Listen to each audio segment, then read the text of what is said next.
extra special guest. We've got Aubrey de Gray. Of course, I got Craig as well with me. But Aubrey, it's an absolute pleasure to have you here.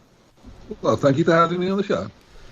Gladly. So, you've started a new organization, the Longevity Escape Velocity Foundation. Is that right? That is exactly right. Well, tell us a little bit about where things stand currently. Right. So, yeah, the foundation, I kind of launched it in a soft way at the conference I ran in Dublin, in Ireland, in September.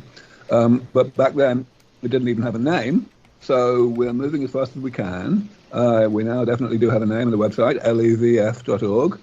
And we are very much hitting the ground running in terms of our activities.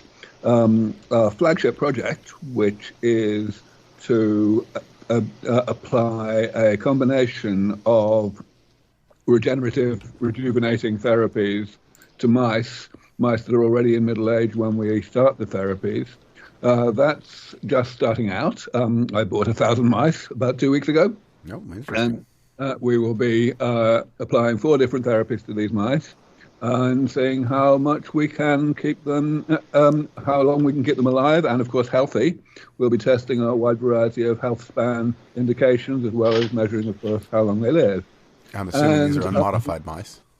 These are unmodified mice, that's correct. Okay. So this is kind of similar to what a number of other groups around the world are doing in terms of combining therapies that really show individual promise and indeed also using them on mice that are already in middle age or later. But what's different from all of the other groups that are working in this area is that we're doing bona fide rejuvenation, damage repair of various types, whether it be stem cells or removing senescent cells, etc., things like that. And, honestly, we feel that that's the way one has to go in order to deliver significant life extension on mice that have had nothing done to them until they're already 18 months old or so. We think that the approaches that other groups are taking, which essentially are limited to drugs that can be supplied orally, is just basically too timid. And, I don't do timid. So that's the main thing we're doing. In addition to that, we've got a couple of big projects in the cryonics research space, trying to improve the ability to cryopreserve people and organs with minimal amounts of damage being incurred as a result.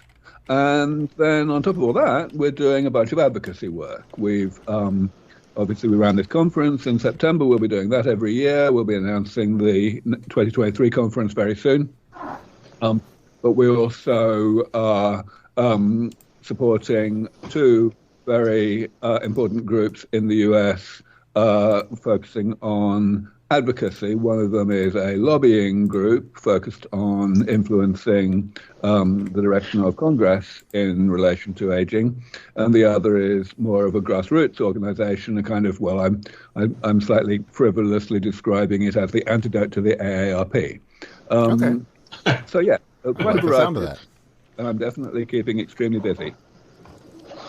Good. It certainly sounds like. Glad to hear it.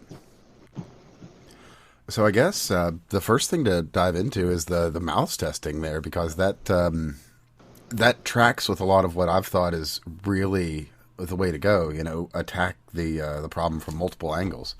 Mm-hmm. Because, well, absolutely. Well, too, there you make the best point with the middle-aged mouse. You're not going to be dealing with babies and children. You've got to fix a lot of problems first, and that's going to be most people. They've lived probably crappy lives up until they started thinking, oh man, I'm going to start dying soon, so I need to do something about it. Yeah, that's right. So I mean, the fundamental thing that I'm most known for, of course, is 20 odd years ago, I pioneered the idea that we might be able to postpone the health problems of late life using a divide and conquer damage repair strategy. This is something that took maybe a decade to really be acknowledged by the mainstream as the way to go, but over the past decade it very much has been. But of course, it's one thing to get an idea to be acknowledged as legitimate. It's another thing to actually implement it.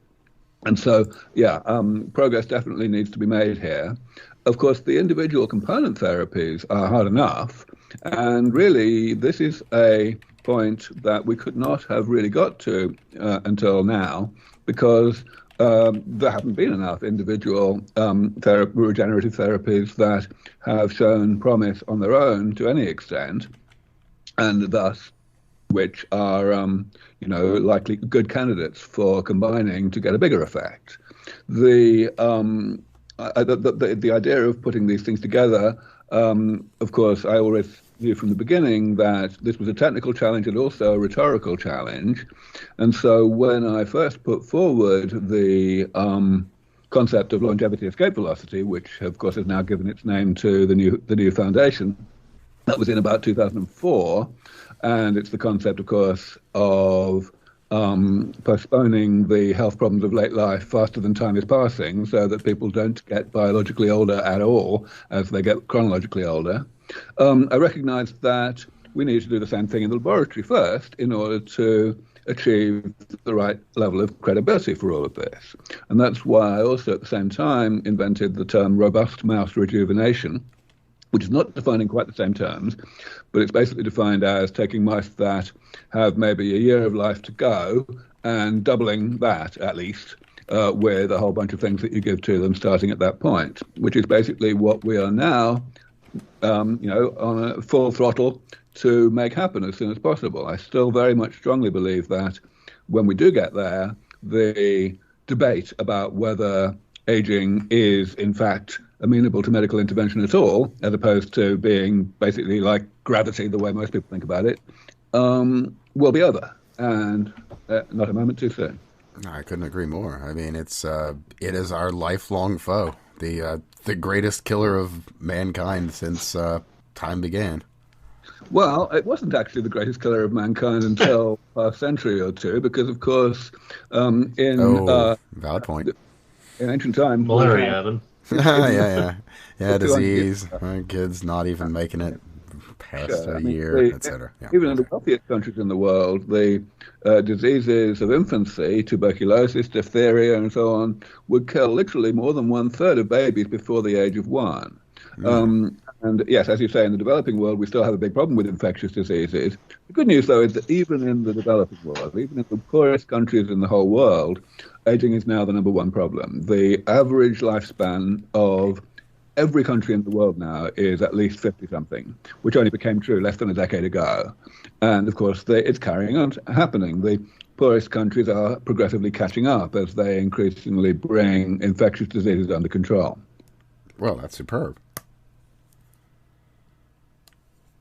I Well, guess that yeah, you means can always we're, look back, but part of this also is look forward to the future. You know, the infectious disease burden gets us only so far. Well, yeah, I mean, once, the way I've heard it described is if we can, it's not necessarily aging so much as the diseases of age that cause us so much trouble and cost so much money. I could say it's kind of like shining a light towards Darwin's shadow here. You know, there's got to be a split, of the nature-nurture conversations you could have. There's got to be a split between the endemic disease that comes about from our biology, say genetic disorders and so on, or just the genes failing in old age versus the other disease burdens. Yeah, I always think we have to be a bit careful in the use of the word disease in relation to aging, because, first of all, aging obviously must include the pre-symptomatic changes, the progressive lifelong accumulation of damage that the body does to itself in the course of its normal operation, which people would not normally think of as disease, even though those problems really are. Scar tissue. The changes without which we would not get the diseases in the end. But also there's a second problem, which is that most people colloquially think of the health problems of late life as falling into two categories. One category is the so-called diseases of aging, like Alzheimer's or atherosclerosis or whatever. And the other is the kind of much more nebulous, evanescent things that we don't really call diseases, like, frailty and, decline in immune function and so on. And really, it's biologically invalid to make a hard and fast distinction between those two categories. So I prefer not to actually talk about not to use the word disease at all. I say, aging is a medical problem. It consists of a whole bunch of specific medical problems, some of which we might or might not call diseases, but that doesn't matter. Oh, that's a fair representation. Well, then, I guess what's the overwhelming thing that looks like we can fix that right away? Like Alzheimer's, for instance. I've heard a lot of good things for that, but that's basically a death sentence, right? Well, yeah, all of these things are. In fact, the problem with Alzheimer's is that it's not particularly good at killing you. The reason we have such an epidemic of Alzheimer's right now is that you can get pretty advanced Alzheimer's and still stay alive for quite a long time, before anything else comes along and does you in. And so if we ask, what's the thing that we are closest to fixing? If we restrict ourselves to the specific pathologies of late life, we can't really rank them in that way. All of them are going to need a fair amount of progress over and above where we are now in the molecular and cellular therapies and research programs that I and my colleagues are involved in across the field, developing ways to eliminate this or that type of molecular or cellular damage. Well, then I guess... So there isn't, say, a lowest hanging fruit of the bunch then? Yeah. That you could think of? Not really. If we talk about the damage instead, rather than talking about the consequences of the damage, the pathologies, if we talk about the damage itself, then we can be a little bit more positive in terms of saying which are the lower hanging fruit. So, for example, there are certain stem cell therapies that are already in the clinic and in clinical trials for replacing cells that the body is not replacing by cell division when they die. And there are also clinical trials going on to get rid of senescent cells. So there are other areas which are slightly less low-hanging in the sense that they aren't in the clinic yet, but they're fairly close. So, for example, gene therapies to remove waste products that the body does not have the genes to remove on its own. Little things like that. Well, not little; they're actually big things because they underlie many of the eventual pathologies of late life. But yeah, so there is a ranking there, and of course, my work has always been strongly focused on the things that are the least low-hanging fruit. In other words, the things that are just as vital as the ones that are relatively far along, but that will catch up. Because at the end of the day, we'll not get a really big postponement of the health problems of late life without getting all of these things working fairly well. Oh, absolutely. You need your moonshot at the end of the day. Mm-hmm. Yes. So I guess what have you got your eyes set on right now? What's your big prize today? Well, so my big prize at this point is robust mouse rejuvenation. The reason why this research program that I outlined a few minutes ago is our flagship project is because we believe it is within reach. We don't necessarily expect that we'll get there with the first round of 1,000 mice that we've just started with, but we'll keep going until we do. And of course, we'll be learning from experience as well as learning from what other people are doing at the same time in other studies around the world. And I believe that we have a good chance, at least a 50-50 chance, of achieving this goal of robust mouse rejuvenation within the next 3 or 4 years. Well, that seems reasonable. I know some early studies some years back in modified mice that had some just human cells put added to their systems were able to double and triple their normal lifespans. So, yeah, that's a little bit more. That's kind of a different angle of attack, though, I think you'd say.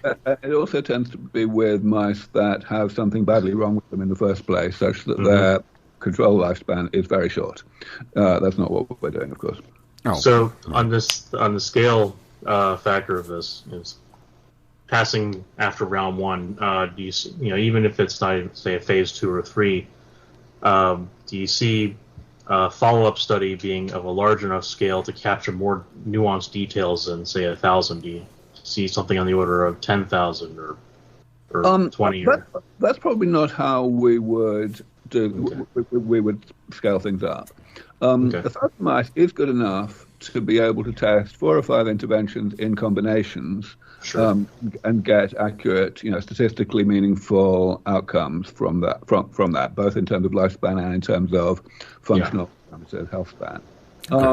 But what we would probably do instead, as we ramp up and as we bring more money and greater funding to do this work, is we would just do subsequent cohorts more frequently.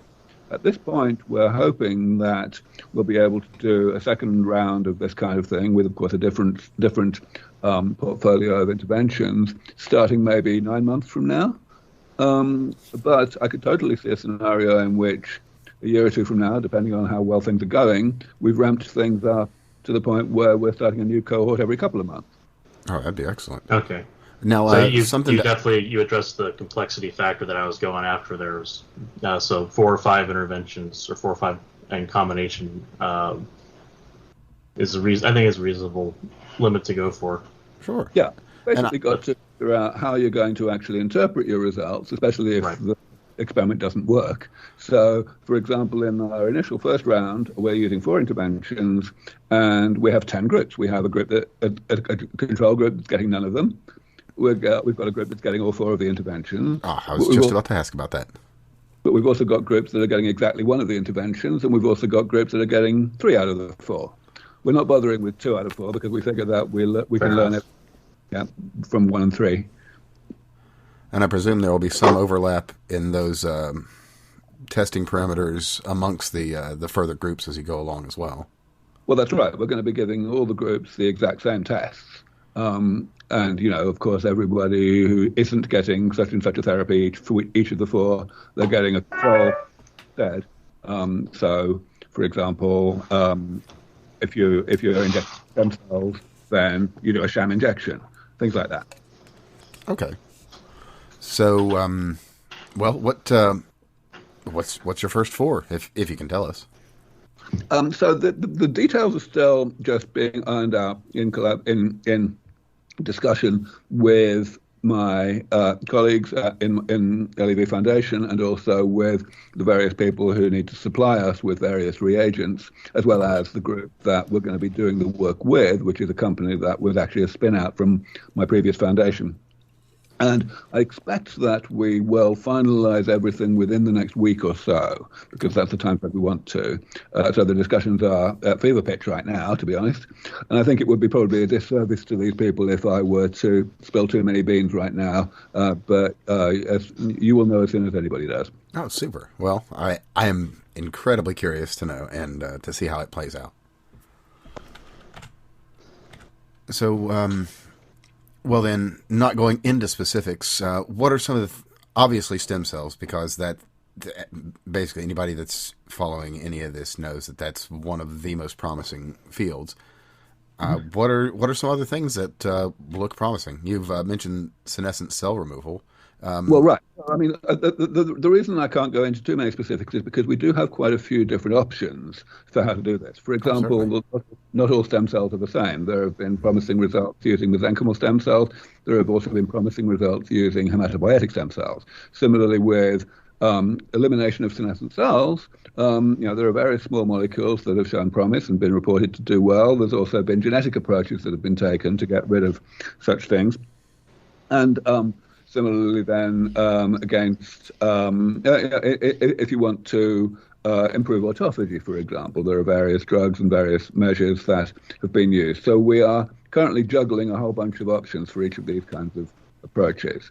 And I wouldn't be at all surprised if in round 2 of all of this, the next time we do things, we will be able to engage in things that have had to be set aside in round 1 simply because they involve too much preparation. So one thing that we're definitely thinking about doing in round 2 is plasma exchange, which is something that has been used very promisingly. Yeah, I've heard about that. Yeah, young blood, basically. Well, yeah, young plasma. Yeah, that shows a lot of promise. I believe in just generally lowering the biological age of those things it comes in contact with, to put it in incredibly simple terms. Yeah, that's right. Of course, we have to be very careful with the term biological age because there are various different ways to measure that. And you have to decide what you actually mean by biological age, and then you have to decide whether what you're measuring is a good proxy for it. So, of course, what you're supposed to mean is essentially function, the amount of damage that the body is carrying around, and therefore not only how much function you have right now, but how soon you're going to start going downhill if you haven't started going downhill yet. Is that they're measuring that. Some are genuine proxies, they are actual function, things like grip strength and gait speed and reaction time and so on. And some things are more at the level of supposedly predictive. The epigenetic clocks that have been so high profile over the past several years are, of course, an example of that. And I think everyone accepts that even though those clocks show some promise, there's some way to go before we can really rely on them. So, yes, there's a lot of different ways of going about it. Okay. Then what I guess I should say are the markers that we should be most attentive to regarding biological age, or regarding regarding those things that would cause a body to break down, I should say. Then, right. So I'm very fond of the concept of activities of daily living. A lot of work has been done, and the work that I value most highly is by a couple of Canadian researchers in developing in understanding the predictive value of whether you can bathe yourself, whether you can do your own shopping, things like that. A whole hierarchy of different activities of increasing that require different levels of physical and cognitive function. Okay. And the reason why this has become such an interesting concept is because its predictive value is really good. In other words, the rate at which you go, your remaining lifespan is awfully accurately predicted by how many of these things you have ceased to be able to do. And because some of these things are relatively challenging, like doing your own shopping, it can the league table, so to speak, begins when you're not really very sick yet. It's definitely measuring the later stages of aging. It's not measuring the difference between a 20-year-old and a 40-year-old. Certainly. But it's measuring those later stages rather better than most other things do. It turns out that it's the number of things you can't do rather than exactly which ones you can't do that is the best predictor. So I'm quite fond of all that. And of course, you can do the same kind of things in laboratory experiments as well. You can measure things like gait speed and grip strength and reaction time, which are very closely related to this. Then, in terms of what you can do earlier than that, so there are, of course, in addition to the modern ideas like epigenetic age, there are the classical things like glucose tolerance tests, your insulin levels, all of the various things that we have known for a long time change with age in most people, and therefore they each give some level of predictive value with regard to how soon you're going to start losing physiological or cognitive function. And added all together, they give a reasonably good predictive value. No, that makes sense. And it's just observation of interaction as opposed to having to do any heavy maths.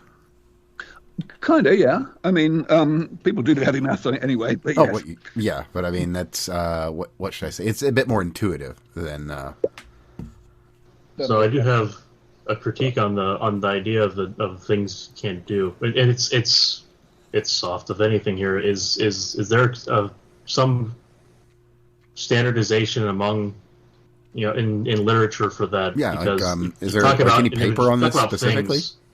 Well, just saying, if we talk about things that you do, daily or what have you, there's such a variety in the complexity of tasks and the effort required for tasks and the different manipulations the body would have to do for tasks that it seems like it could get bogged down in minutia if there's not some reasonable standard to apply to that.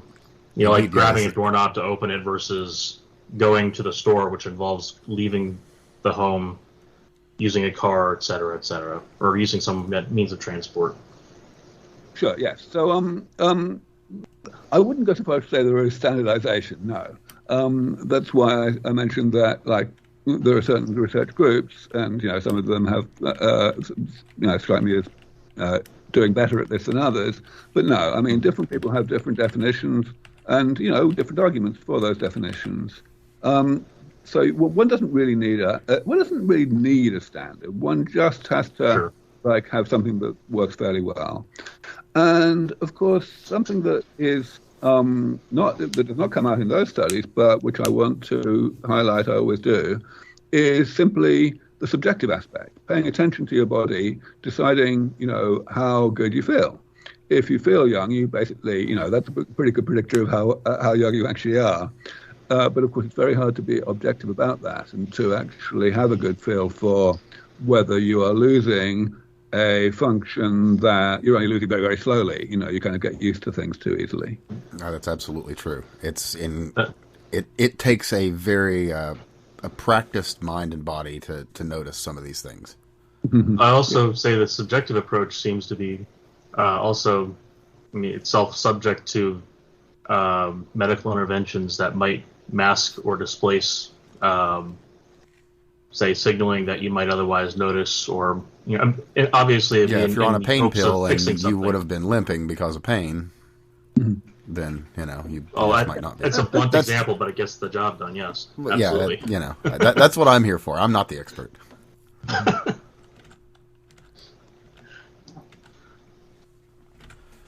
But that being said,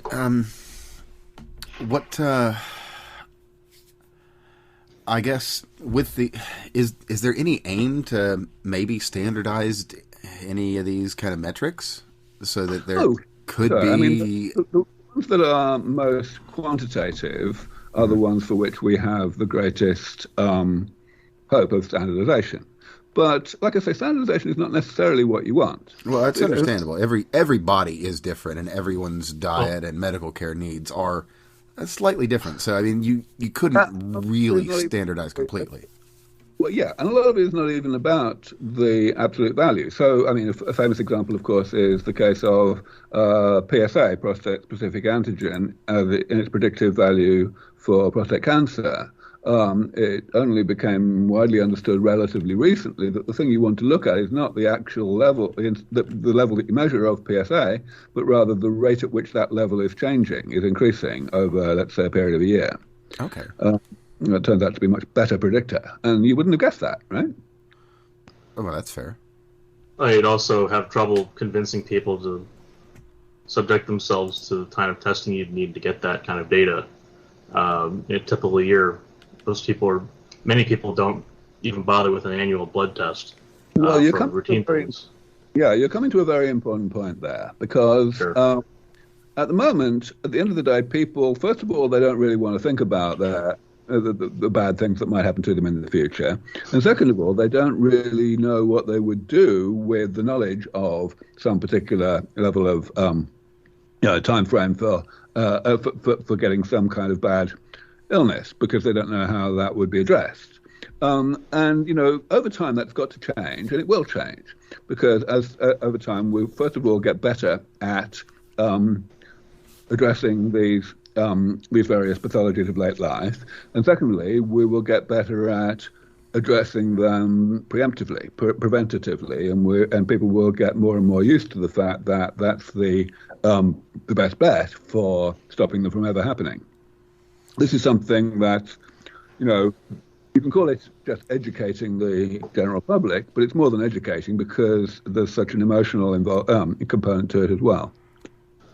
Oh, sure. I mean, we could reductio ad absurdum here. We could say in the face of their impending demise, there's a certain amount of thought that would be certain amount of thought that'd be permitted, and a certain amount of thought that would not really enter into the scene, given the the imminence of the issue. Whereas if you can remove that pressure with, say, longevity or considering such things earlier in life, to a certain point, you have a cultural impact on that. Yes, exactly that. Well, most of us aren't thinking about our deathbed at 30, let alone at, say, 10 or 20. But certainly by the time you hit 50 or later, you start to consider these things a little bit more. Yeah, and this is an issue that I've always failed to understand about, people in general, that so few people think about what might happen to them in the distant future. I hadn't had any trouble thinking about my demise when it was not impending, when it was a lot less impending than it might be thought to be now. I thought, I'm just planning ahead to work on this. But the other thing that really I've never understood is that one's own age should be the be-all and end-all of this. At last I heard it was fairly fashionable to, care about your parents and stuff. Sure. So, it's a bit strange that it takes people such a long time to actually get their heads around the idea that aging is quite a bad thing. Well, on that same note, what if your parents could just not be as old as they are and could just live their lives and take care of themselves? I mean, how much easier is that for you? Exactly. So, it's obvious to me, but there you go. Oh, certainly. And, in that same vein, when I hit my 20s, I was like, oh, man, people die. I need to do something about this. Well, you can think of it also in the context of certainty for planning purposes here. Most people, they know the next day is 24 hours. They know that in the afternoon they might need to go to the grocery store for food for the week, etc. The end of life, everybody kind of assumes for everyone else is around the average lifespan. But for a person in particular, when it comes to the personal, at least my experience, I don't know about others, my guess is similar. Typically, the uncertainty of it prevents you from planning in the same way. The idea that you could die tomorrow, sure, there's carpe diem, etc. But then there's also, well, what if I live till I'm 200? What would I do with my time? When is old age going to kick in? That kind of thing. These other details, aside from the annoyance of them in the general life, you might imagine, it certainly seemed just annoying to a person in their 20s that one day they're going to get old. But eventually it becomes more of a reality as the uncertainties of that future fall away. Well, a simple way to put this is, when you're 18, you're not thinking about, am I going to be able to eat food without teeth? Maybe I need to do something to make sure that those stay there for the next 100 years or so. Well, there are some people who did already start thinking that in their teenage years and who have become very prominent in this field. And dentists started to think that way. No, they started thinking that way simply because they were in the immediate company of their grandparents who already didn't have teeth. Indeed. I'd like to think that I've done that. I hope. I think you could liken the kind of compression of that future picture people have as and this is an abstraction of it, but in the story of Flatland, you have a square and a sphere, etc. The idea of pointing yourself as the square out of the plane to view distant future in a way that has immediate context is probably not something that is driven as an option for many people earlier on. That you might have the same kind of options you have earlier in life later on. That is a novel thing if aging is pushed back. The natural course of senescence is at least delayed, if not denied. That gives you all kinds of time to do other things. At what point would age be also is kind of a question. Would you be in your mid-40s for 100 years or in your late teens or what have you? Indeed. Yeah. Well, I guess the question I'd really like to ask, because it's probably the most nebulous, is what's the Holy Grail? is it a pill? Is it a treatment? Is it a one-time shot? Like, what's the thing you'd like to happen that will fix this? Or is there just not going to be some holy grail? Is it going to be, you're going to need a series of treatments and you're going to need them forever? Like, what do you think? I think it's pretty much certainly going to be a series of treatments that you're going to have periodically forever. Fair. But, is that so problematic? I mean, we go to the hospital as we need now, so. That's right. Well, we take Advil as we need now. Right. Well, this is my point. Yes, it's not even so much a matter of going to the hospital. I mean, initially, of course, like any new technology, we can expect that it'll be a bit clunky. Not only won't it particularly work all that well necessarily, but it will also be, arduous and expensive and so on. Oh, we can look at the Jarvis heart. And there will be an enormous public pressure to change that, to make things work better and to be less expensive and also to be less onerous, less invasive. So we can totally see, I think it's quite likely that there will be a period when some of this has to be administered surgically, whole organs being replaced by ones that have been grown in the lab, for example. Sure. But that, quite rapidly, that won't be the case, that everything will be done through injections or even oral administration. It's just a matter of, continuing to refine the technology. Yeah, delivery methods, of course, yeah. We'll ever get a one-off cure, the way we have a cure for an infection.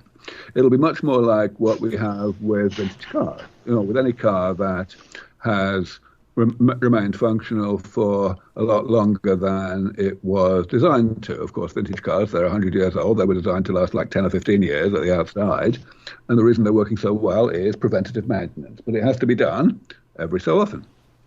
Well, that's actually a perfect analogy. I tried to explain this viewpoint to a friend of mine who's a mechanic, and what he said is all cars break down, and I told him, well, they do, but you know as well as I do that you can fix anything on that if you're willing to. But Leno has a garage.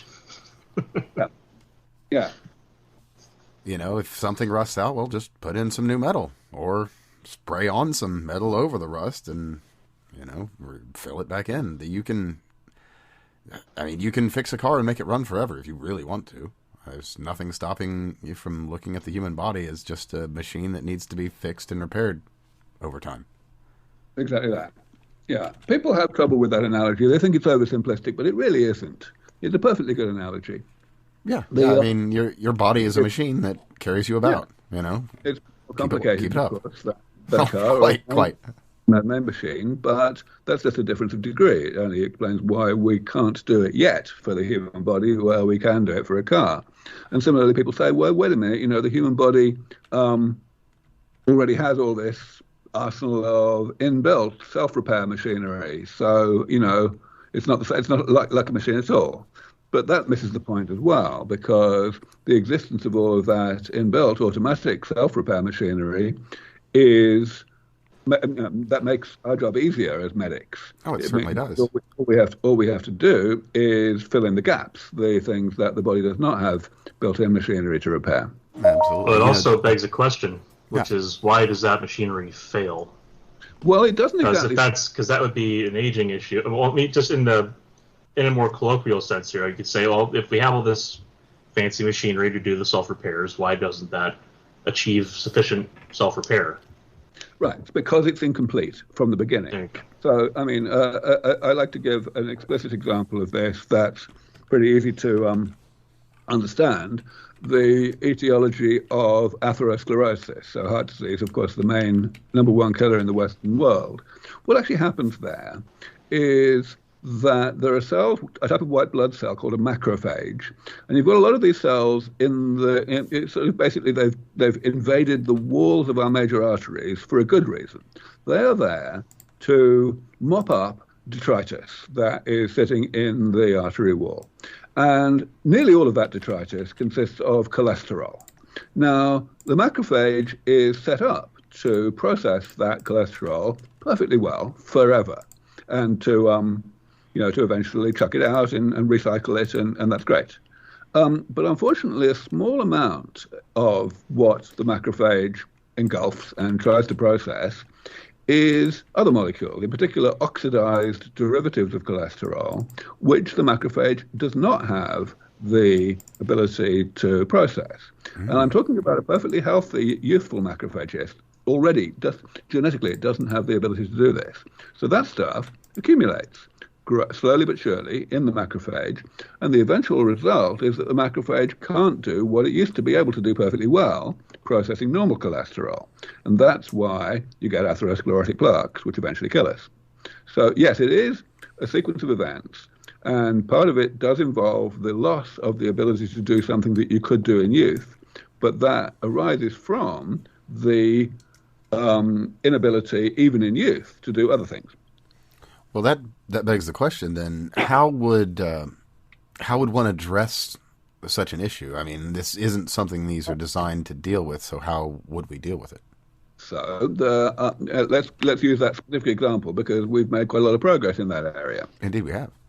One of the approaches that we could potentially use, and this is something that we at my foundation started to pursue more than 15 years ago, is to introduce the machinery to break down this contaminant that we can't naturally break down or process.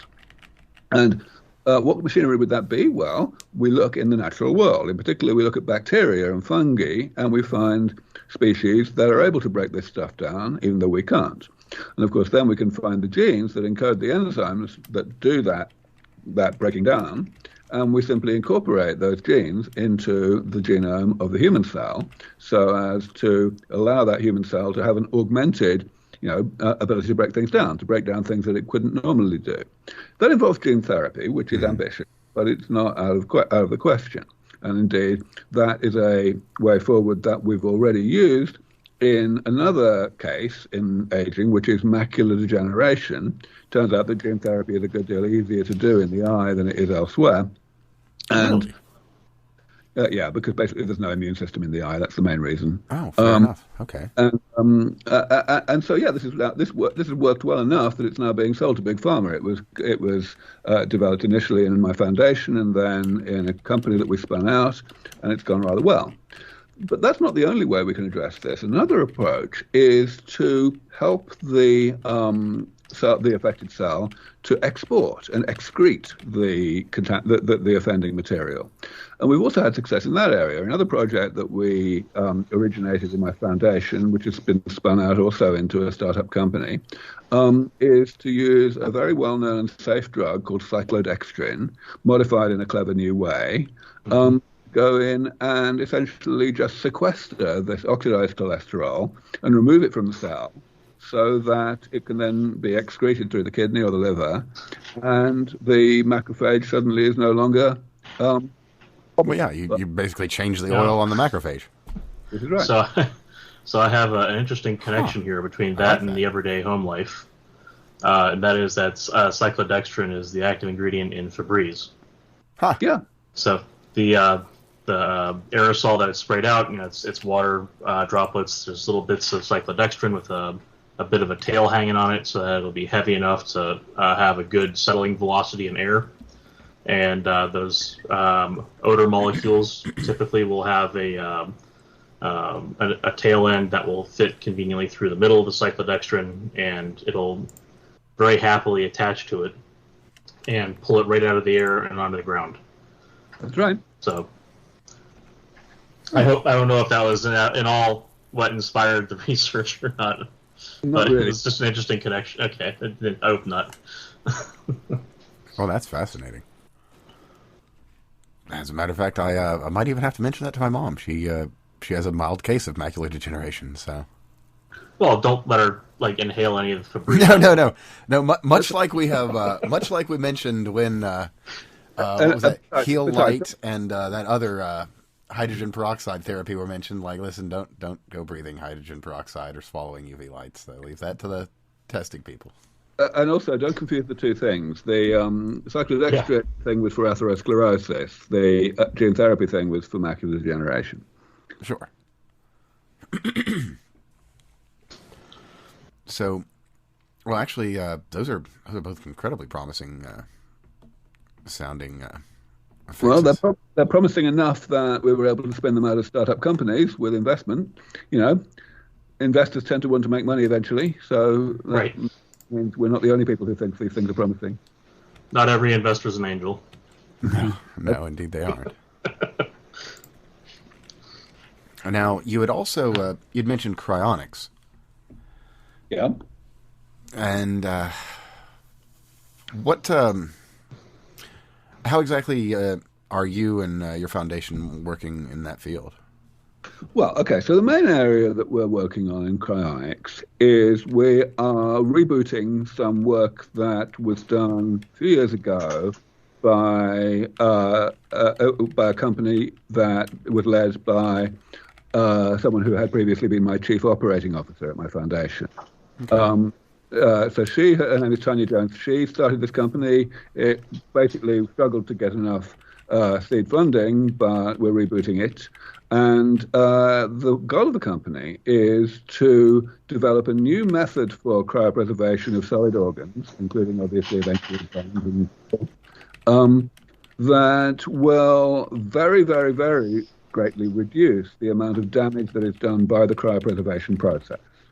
Now, that, of course, is very important. When you, the whole point of cryonics, or indeed of cryopreserving solid organs for organ transplantation, is that you take an organ that has a certain amount of damage in it already. In the case of cryonics, of course, the damage has to be sufficient that the person has been declared legally dead. And then you reduce that organ or person to liquid nitrogen temperatures or something close to that. That's going to incur some kind of damage of its own. Well, that's right. And the idea, of course, is that eventually we'll want to warm the person up and apply future medicines that haven't yet developed so as to fix them. And the idea is that medicine does continually progress, and so there will be damage that is not currently within the ambit of existing medicine, which is why such and such a person would be declared legally dead in the first place, but which will be within the scope of medicine of the future. However, as you rightly say, the medicine of the future will have to repair not only the damage that we couldn't repair that caused the person to be declared legally dead, but also the damage done by the cryopreservation process.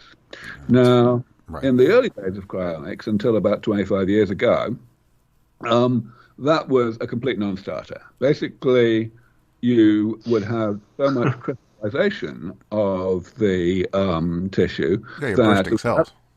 Well, it's not actually just, well, kind of. It's more of an osmotic thing than a physical, like, spiking thing. Oh, okay. But nevertheless, yes, you do have a vast amount of damage, and realistically, nobody thinks that anybody who was cryopreserved in that way is ever going to be amenable to revival by warming them up and fixing what went wrong with them. The only way that those people will be revived is by uploading, basically, by scanning and slicing the brain and figuring out what the personality and the memories and so on of the person were, and rebuilding the person in silico instead. Now, of course, some people think that's good enough, and that's why a lot of people are still cryopreserved who were preserved in that state. But a lot of people don't think it's enough, and that's why there was a lot of effort to try to improve the process and reduce the amount of damage. And that led, around 25 years ago, to the development of a technology called vitrification, which essentially involves using a rather elaborate cocktail of cryoprotectants that they only slightly lower the temperature at which the tissue solidifies, from 0 to minus 20 or something. Mm-hmm. But what they also do is they stop the tissue from crystallizing when it freezes. In other words, it doesn't really freeze at all. It becomes an amorphous solid, in other words, a glass, which is why it's called vitrification. Ah. And this has enormous advantages. Basically, if you don't have crystallization, then you don't get any of this osmotic issue I was talking about, and the amount of damage done to the tissue is very, very greatly reduced. Oh, I can only imagine. So that's a great start. But it's only a start because, number one, these cryoprotectants are a bit toxic. They're only very, very slightly toxic, but you've got to use them in humongous concentrations. Oh, so, sure. That's not right. And the second problem is cracking. That when you're cooling a tissue, you have to cool it as fast as you can, basically, in order to minimize the amount of damage that the tissue is just doing to itself by virtue of being... degeneration. And that causes thermal stresses. just as it would in any solid. Mm-hmm. But once you've got below the point where it becomes solid, and so that causes cracking to happen, just fracturing across the entire organ. And that's a bit of a problem for warming the thing up again in the future as well. Yeah, you don't want a hole in your heart. Well, that's right. So the new technology that we are pursuing at this company is called persuflation, Persufflation. And the idea here, the technology, essentially consists of pumping helium, cold helium, through the vasculature. Helium has a couple of good things going for it. Number one, it stays a gas even down to liquid nitrogen temperatures. Number two, it has very low solubility in water, which basically means a lot of other bad things like the bends don't happen. Sure. So that's all good. But why is this such a good idea? Well, two reasons. First reason is that it means you can cool the organ much, much faster, maybe an order of magnitude faster or maybe even more than you can if you're just cooling from the surface. And that's very, very important. Well, I guess the best way I could describe it, it'd be like turning your vascular system into something like a heat exchanger. That's pretty much right. Okay. So why is it so important to cool so much faster? The answer is because you need less cryoprotectant if you do that. Turns out that the amount of cryoprotectant you need in order to avoid crystallization has a very steep inverse relationship to the rate at which you're cooling. If you cool faster, you need less of it. And as I mentioned, these coolants are a bit toxic. So these cryoprotectants are a bit toxic. So that greatly minimizes the chemical damage that the cryoprotectants will do while chemistry is still happening. In other words, before the organ gets cold enough that chemistry stops. The second big advantage of this technology is it also completely stops cracking. Why?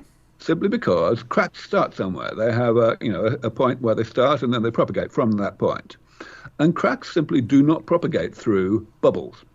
When they hit a capillary or whatever, which of course they will within a fraction of a millimeter because capillaries are everywhere, Yeah. the crack just stops propagating. So you basically just get no cracking. It's like miraculous, really. So this is a common thing. If you want to fix a crack, say that's propagating in a wing, prior to repairs being needed, you drill a hole at the end of the crack. That's a fine analogy, yes. Yes. But of course we're talking on a very much smaller scale here. Right, and the hole's already there. So we're very. I have great faith in this technology, and so that's something that we are supporting. There's another technology we're also supporting, which is closely related. Here, what we're trying to do is develop perfusates that are used before the cooling starts. And the idea is because we know that typically an organ that we want to cryopreserve, whether it's for transplantation or for cryonics, will have a lot of molecular and cellular damage in it, because typically an organ donor is someone who's died from aging, right? Very often. And those organs are not often a lot of use because of the damage that they already have. So if we can pump a bunch of rejuvenating perfusates through the vasculature to, do things like eliminating senescent cells and so on before we cryopreserve them, then we're going to have a much more usable organ at the end of the day. And that's the other project we're funding. Well, a way I can analogize that really well is back to the car. You've got a car, you've blown your engine, you buy some crap engine from some junkyard, and you put a whole bunch of new parts in it. So that it's basically a new engine, and put it in your car. Well, that's exactly right. And actually, you're highlighting an important semantic point here, which people often get wrong. People often say, well, what's the point of doing all of this stuff when it's basically just replacing parts? Aren't you going to end up with, a different person at the end of the day? And first of all, there's the philosophical aspect of that, this thing from the Greek philosophy called the ship of Theseus paradox. Right. Indeed. Right. But a more down to earth way of saying it is that there is actually no difference between replacement and repair except for the scale at which you're looking at it. In other words, if you replace the engine of a car, then you're repairing the car. And if you replace the spark plugs of an engine, you're repairing the engine, and so on down. Well, certainly. Even if it's a rare component, it's going to have to be replaced. What Well, your baby teeth fall out, right? Those aren't going to So work for you we as an have adult. covered this in brief on the show before, or at least the notion of it. The idea that you have cellular processes that do constant or continual replenishment throughout your body. You get a new set of lungs every 7 years or so, and just by the statistics of the cellular replacement. So this is at organ level, going back to the notion of scale. Obviously it's coming from someone else's tissue, but at the same time, it's not like it's not you. Actually, that's a really good point you just brought up for tissue donors and genetic mismatches. I mean, people that get organs have to be on immunosuppressants forever. And I think I've heard that there are some gene therapies to maybe modify the genomes of these donated organs to more closely match the recipient. Is that right? Yes, there's always a hope that we can do that. The difficulty with transplantation is that there are so many things that are different that the immune system can react to. So one thing that is done at the moment in order to minimize the amount of immune suppression that needs to be done is HLA matching, to identify organs that have the same versions of that particular gene that's part of the way that the immune system works. But actually, one of the most exciting things in that area that's going on right now involves xenotransplantation, the idea that we might be able to grow organs in pigs and transplant them into people. And of course, that would be a very important thing in terms of organ availability. You could grow organs, well, you're literally farming them. And have them available rather than having to wait for someone appropriate to die somewhere. But the problem is, of course, that an organ from another species is very, very different from an organ of a human. Right. Now, we can fix that up to a point by using... like humanized pigs, basically. By transplanting human cells, that's right, things like that. But there's a lot more that has to be done. And in particular, one has to make sure that a particular type of modification of certain proteins on the surface of cells doesn't happen, because this modification is super immunogenic.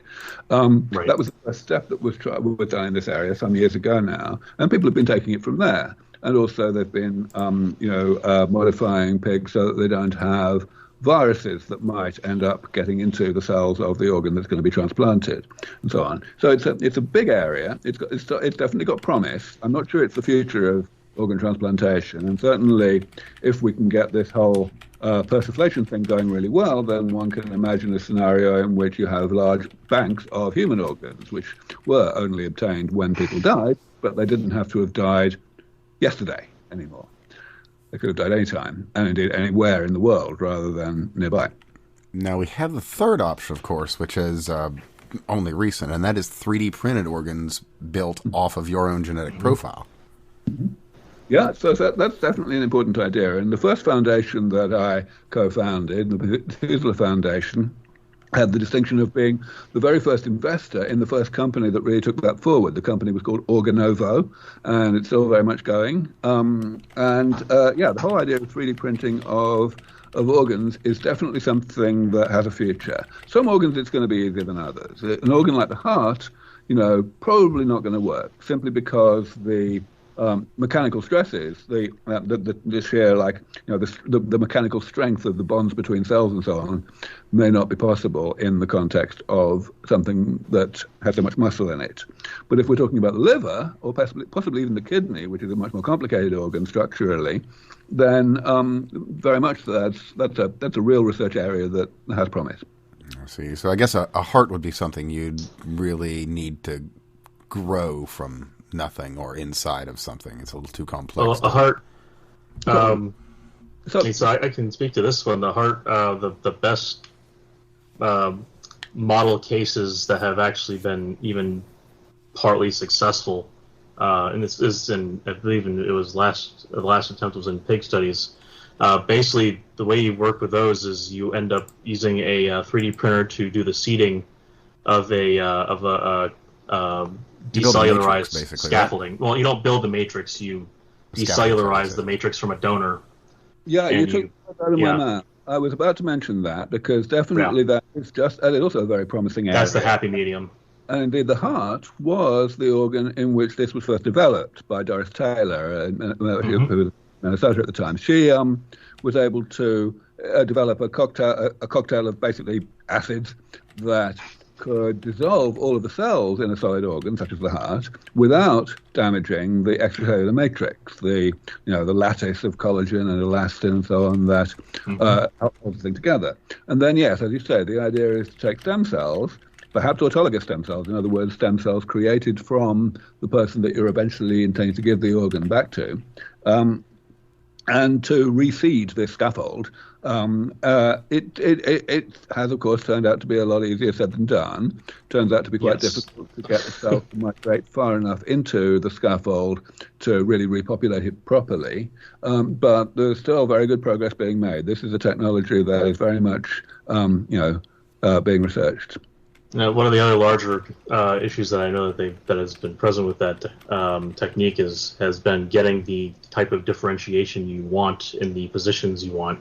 Beyond the chemotaxis and chemical signaling that does spur the differentiation, you also need reataxis. So the stress along, say, for instance, the vasculature has to be correct in order to get the cells to start, to mat out along the inside and to form your nice large square cells, and then to get the structure that you end up getting less complexity in the structure of the vasculature, but to the point where it's functional enough to make the heart kind of work. You're completely right. Yeah. These are definitely a large part of the complication. Well, that's just a matter of iterating on design, right? Yeah, just as in for the most part. Well, I am simplifying, obviously. Well, you can't wave a wand. That's the problem at the end of the day. There's not a magic bullet on that one. Not a magic solution. It's a hodgepodge of competing technologies, and some of them do not necessarily jive well together. That's correct. What was the other?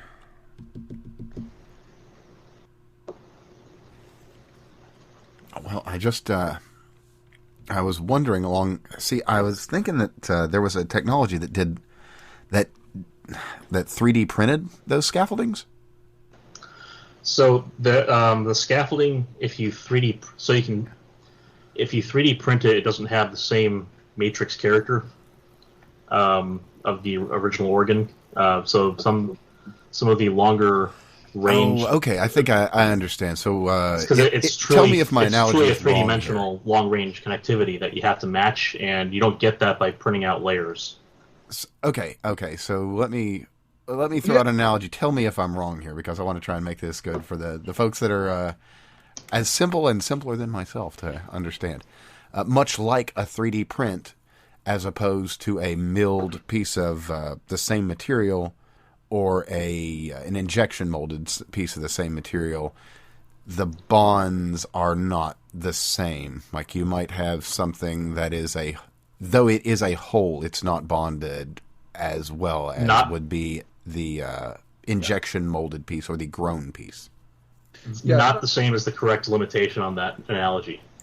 So really, the complication here is that when you have constructed your 3D printed organ, then the cells in that organ start to do the stuff that you couldn't do with the printing process itself. In particular, in the case of the extracellular matrix, you have an enzyme called lysyl oxidase, which is involved in joining together collagen molecules. And in basically giving the overall structure this lattice characteristic that is what allows the tissue to be elastic and so on. And of course, you've got to make sure that the cells are alive and happy and generally not dying. Sure. and they have an oxygen supply and so on.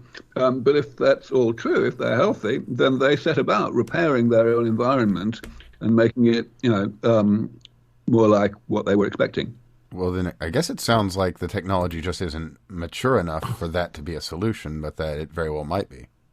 Yeah. I mean, they're working. That's right. They're working towards those things. Okay, well, cool. That's really good. It looks further along. It looks further along towards the solution, towards the goal than it is, but it's still accelerating. It is not a mature pace technology towards the goal. Basically. Not yet. Okay, fair enough. Okay, I personally thought that it was a more mature technology than it is. Well, we've talked about babysitting cells on our show before. Yeah, we've discussed this specific topic before. It's just there's right. not.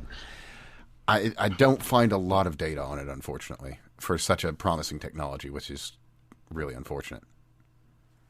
Because I mean, honestly, once this is a mature technology, you can not only print a heart, you can print a better heart. Oh, yeah. Okay. Fair. You know, we could all have Lance Armstrong's heart, theoretically. Theoretically. You know, and all the rest of the equipment. Not Jim Fix's heart, though. Yeah, but okay. So we've covered what's happening. And cryonics versus cryogenics. You'll note I used the right term. Cryogenics is not the same thing. That's in fact, cryogenics with an S at the end isn't even a word. Cryogenic is an adjective that does exist. Right. Yeah. So the actually the on is another cryonics, though. Yes. Sorry, say that again. Go ahead, Evan. Oh no, just correcting the terminology. Go right ahead, Greg. Okay, I was going to say that on the subject of cryonics, one thing I did want to ask about is and this is far-flung fields again. So obviously there's been research on all kinds of fun things up in space, and one of the things that they did was bring up water bears or tardigrades, and just not just the fact that they would freeze dry them, so to speak, but also the idea that they could even be frozen in the first place and come back. They found, that the way they protect themselves, obviously the small size is another major advantage relative to things like thermal stresses. So you still have to solve a problem like that. But as far as the freezing and the freezing damage that can occur, they seem to fill their cells with certain polysaccharides to depress the freezing point and induce the glassy transition instead of the crystallization. It's a little more complicated in organisms like that. Right. Essentially, this is a process which is often called anhydrobiosis. So what they do is they don't just create all these sugar molecules as cryoprotectants. They also progressively eliminate all the water from, or the vast majority of the water from the cells. So there's no water left to crystallize, basically. Well, much like the process you were describing earlier. Well, no, because in the process of vitrification, whether or not you're using this clever persiflation concept, you still have most of the water. You put in a whole bunch of cryoprotectant that stops the water from vitrifying. Oh, okay, okay. No, sorry, stop the water from crystallizing, I meant to say. Sure. But most of the water is still there. The trick, and certainly the cryoprotectants that are synthesized spontaneously by organisms that like tardigrades, they are much less sophisticated than the cryoprotectants that we have to use on large organs or on people. They are, if you just use those cryoprotectants instead, then you definitely get plenty of crystallization because we can't get rid of nearly enough water. Whereas in the case of these very small animals, get rid of such a high proportion of the water that it works. Okay. Well, that makes a lot of sense then. So this was the broader aim of the subject here was to come back to the idea of the toxicity of the cryoprotectants that are being used. And obviously, the dose makes the poison, etc. But you mentioned there's toxicity to them, and people think the unfortunate side of this is that the general conception in the public is that polysaccharide means sugar means safe, which is not true. But I didn't know if there was any kind of inspiration from biology that could be not really. Be put into a future research direction. So first of all, these saccharides that you're talking about, like trehalose, they're not actually polysaccharides. They're regular mono or disaccharides. Saccharides. But also they are safe. They are, they're pretty non-toxic. The things that are used in cryonics, on the other hand, are not saccharides by any means. They are more complicated molecules like DMSO Okay. Well, I suppose that makes sense. I mean, you're having to deal with significantly more complicated systems. Yes. Let's see. I think I've got about all I wanted to cover on this. As far as the questions I had to ask was, what's on the immediate plate for the foundation? Well, I think I've probably covered pretty much all of this. We have my main scientific lieutenant, Caitlin Lewis. Her official title is Director of Project Pipeline Strategy, which means figuring out what projects we will initiate in the future. But right now, she and I are knee deep in the details of getting the full throttle to RMR going. Okay. Yeah, I guess the this mouse testing will be the thing to do. Absolutely. So, I guess when should we expect to hear results from at least this first round? Well, it's a lifespan experiment, so you know what that means. True. But actually, first of all, of course, we will be announcing as soon as possible in the next week or two the details of the actual experiment once we have drilled down all of those. And then the experiment, once it starts, I believe that our policy is going to be to keep people as informed as possible. We are not doing this work for the purpose of nailing down intellectual property or publishing papers and so on. So we don't have the constraints on confidentiality and keeping our cards close to our chest that most people do. In fact, we have rather the opposite. We very much want people to know how this is going. So we will, I expect, be keeping a very frequently updated survey of where things are at, how many mice are still alive, how they're getting on in terms of health span measures and so on. Oh, that's excellent. So I guess I'm going to have to just make this a part of the regular show, just the LevF update on the mice. Works for me. As long as it's not Universe 25. There you go. So, Craig, did you have anything else you wanted to ask? Rat experiment. Actually, I thought there was just an interesting thing about Aubrey that should, in my opinion, come up more often because I think it's interesting in the simplicity that it seems like it should carry with it. But the idea of coloring a plane, that he had raised the lower bound from 4 to 5 colors. I did that. So it's as I don't know if any in our audience would be familiar with the idea of the 4-color theorem, but that's the idea of unwrapping that onto a plane instead of on a sphere with holes in it. Kinda. That's a gross oversimplification. So of course the 4-color theorem, which was proved back in the 1970s, was a very different thing in terms of the ability to divide the plane into regions which are different colors and which are where 2 regions of the same color do not share any boundary. Right. Whereas the question that I was working on was where 2 points of the same color are not allowed to be exactly an inch apart. Right. So, that's a problem that was put forward first in 1950. And it became very rapidly apparent that you definitely needed 4 colors if you were doing that. And you definitely did not need more than 7 colors. But whether you needed 5 or 6 or 7 was unclear. And I was able to show that you did indeed need at least 5. So it's so we've still got a long way to go to decide exactly how many you need. But it's big progress. And it did take 68 years before anyone was able to do that, so that's why it got a bit of attention. Oh, that's fascinating. Or I guess I should say that's pretty darn neat. Thank you. Well then, Right. Is there anything that you'd like to tell our small but growing audience, Aubrey?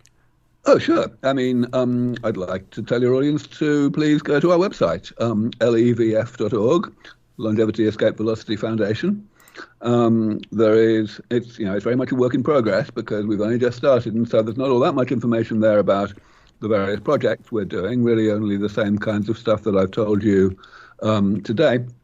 But that will be rapidly expanding over the coming months. And of course, there's information about the people that are involved, my wonderful staff, and also my equally wonderful board of directors, who have been handpicked by me very much with the goal of ensuring that every penny that comes to the foundation is spent according to the way that donors would like it to be, which for those of you who have any knowledge of my recent history will know has not always been the case.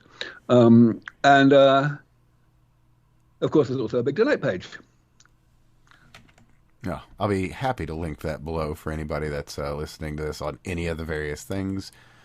And, well, it's levf.org. Pretty darn easy to get to, so do check it out. And, of course, you can also be found on Twitter at Aubrey de Gray. Are you on any other social media? Oh, I'm on, Facebook, LinkedIn, whatever. But Twitter's the main place to find me.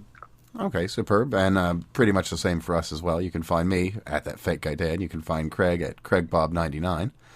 And, well, Aubrey, it's been an absolute pleasure. I very much hope to have you on again in the future and maybe get an update on some of these mouse models. Absolutely. I would look forward to that. Thank you very much for having me. Super. It's been, again, an absolute pleasure, and we'll talk to you again soon.